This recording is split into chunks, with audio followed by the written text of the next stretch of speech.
teu silêncio faz mover os corações.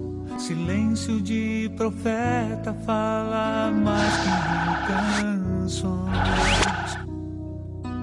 Todo chão que recebeu teu beijo e teu andar vive em santa espera por aquele que virá. Canta forte a humanidade, aos ouvidos de Deus chega a sua voz, dando graças por ti, João Paulo, pela paz semeada entre nós. Pra sempre cantarei as maravilhas que Deus realizou em ti.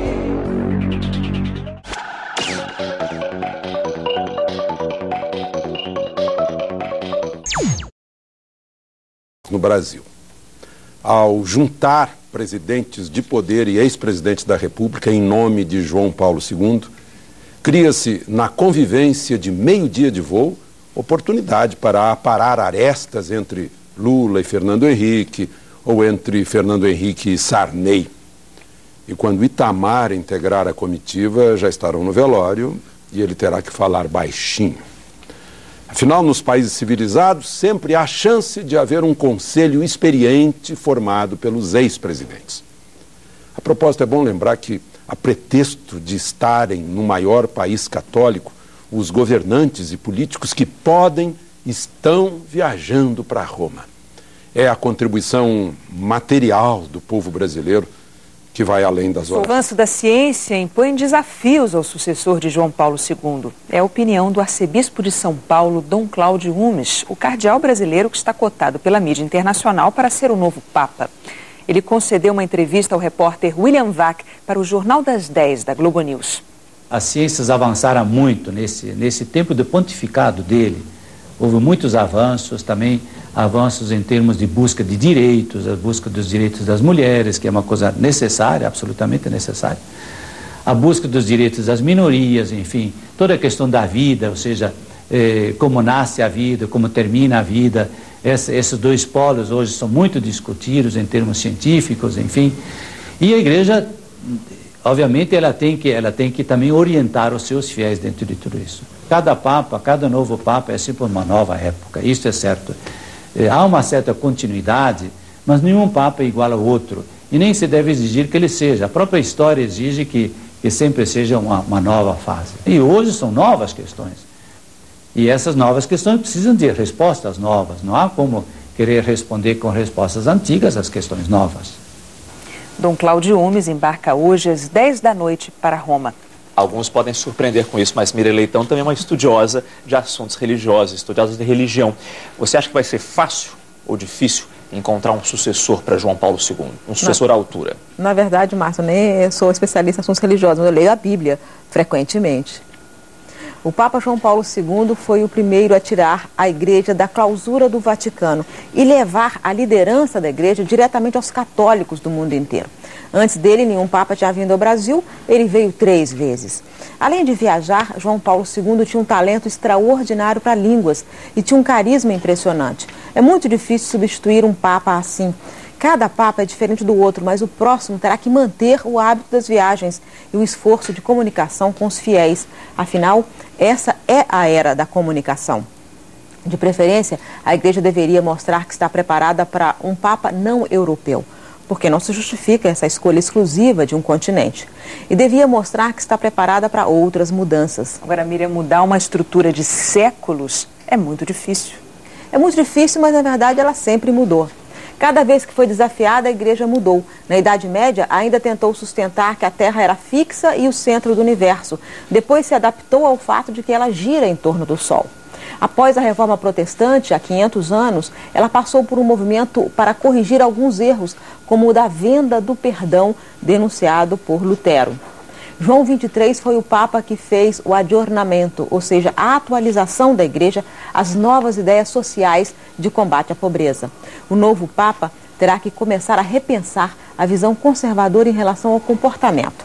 O Brasil continua sendo o maior país católico do mundo, mas entre a primeira e a última visita do Papa, as mulheres reduziram à metade o número de filhos. Ou seja, mesmo as católicas recorreram aos métodos anticoncepcionais modernos. A AIDS torna esse assunto ainda mais necessário. A Igreja do século XXI terá que rever o papel subalterno no qual sempre confinou as mulheres, não apenas a Igreja Católica, todas as religiões. Metade da humanidade não pode continuar sendo impedida de chegar ao sacerdócio. E talvez em algum momento no século XXI seja inevitável discutir o celibato.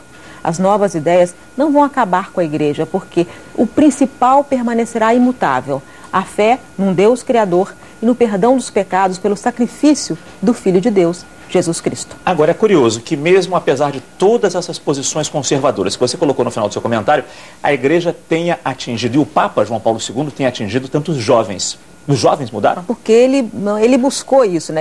A igreja mudou mais do que isso, né? A Igreja mudou na procura dos jovens. E essa é a maior prova que a Igreja pode avançar. Pode avançar e pode chegar a todos os cantos. E principalmente ela pode, é isso que estava falando o Cláudio Umes, né?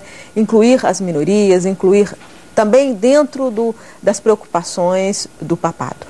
Pela tradição católica, quem escolhe o novo Papa é o Espírito Santo, através do voto dos cardeais. Eles são representantes da mesma igreja, mas vivem realidades diferentes, culturas diferentes. E por isso têm pontos de vista distintos em relação aos rumos que a igreja deve tomar agora com o novo líder. O repórter Edmilson Ávila está na casa de Dom Eugênio Salles, cardeal arcebispo emérito do Rio de Janeiro, que já participou de 2 conclaves e está se preparando para viajar para Roma. Edmilson, como Dom Eugênio vê esse momento de decisão no Vaticano? Bom, ele diz o seguinte, que a Igreja deve tomar um caminho de fé sem perder de vista o rumo do mundo moderno. Então, isso significa o quê? Que a Igreja precisa rever alguns conceitos do mundo moderno? Isso significa que a Igreja é uma instituição que deve ser vista, julgada, à luz da fé e não à luz do mundo. Porque a Igreja, ela representa Jesus Cristo e transmite o ensinamento de Jesus Cristo. A Igreja não é feita para transmitir o ensinamento dos homens. Então é preciso que haja uma grande compreensão sobre esse assunto. O Papa João Paulo II, o segredo do êxito, este homem foi absolutamente fiel a Deus. Absolutamente fiel a Deus. A integridade de doutrina é admirável desse Papa, porque a doutrina não era dele. Ele gerenciava, digamos assim, uma doutrina de Jesus Cristo. Não competia ele sem atraiçoar Jesus Cristo, modificar o que não podia ser modificado. Há coisa que pode ser modificada, coisas acessórias. O essencial não pode. Bom, mas o Papa João Paulo II chegou em 78, o mundo mudou muito. E como que deve ser o comportamento agora? O tratamento, por exemplo, com células-tronco, com a clonagem, na opinião do senhor, o que deve mudar ou não na Igreja? Com muita tranquilidade eu digo que tudo pode ser, tudo, entre aspas, pode ser mudado se aquilo que é feito mudança é feito à luz de Deus, porque a obra não é nossa, é de Deus.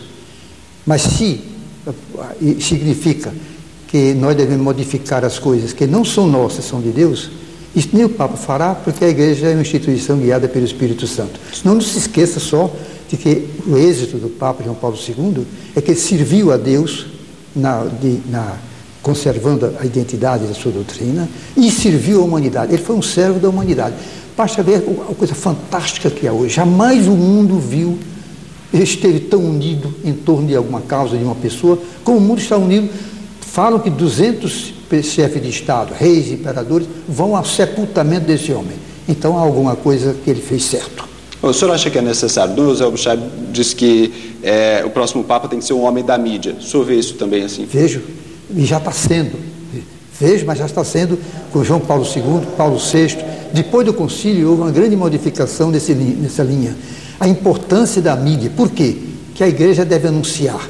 Ora, hoje não se pode anunciar com tanta eficácia, senão através da mídia, porque vai para o mundo inteiro. Levar a palavra de Deus ao mundo todo, evidentemente, deve ser uma missão predominante, o principal até, do Papa. Bom,